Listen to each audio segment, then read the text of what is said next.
Subscribe करें हमारे channel को और बेल आइकन को क्लिक करना न भूलें ताकि आप देख सकें हमारे नए-नए videos.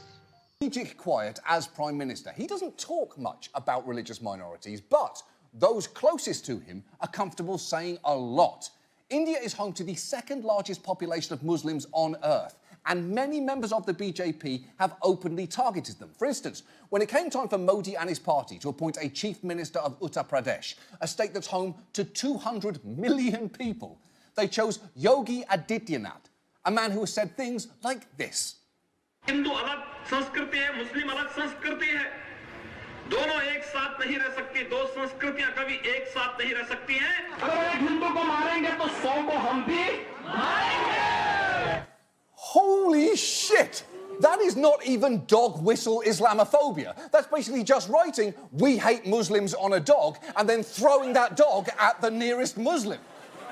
Clearly, that rhetoric is an affront to everything that India stands for. Remember, Gandhi and Nehru, the founders of modern India, stood for religious pluralism, meaning they encouraged the coexistence of diverse faiths. And you may actually need to remember that, because Modi and his party are now actively trying to erase whole sections of India's history. Nehru, for instance, has been edited out of some history textbooks altogether.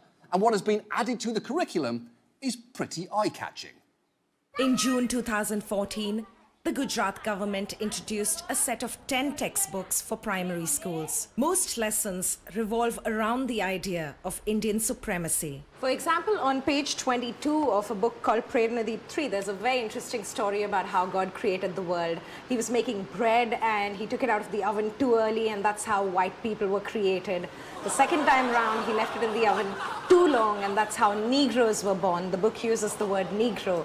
And then the last time round, he learned from his two previous mistakes and took the bread out just in time, and that's how Indians were created.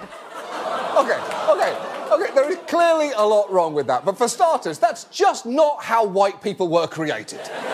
I don't want to get too technical here, but white people were created when a sale at Coles fucked a true crime podcast.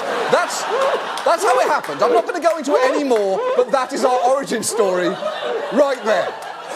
And look, this isn't... Stop it! Look...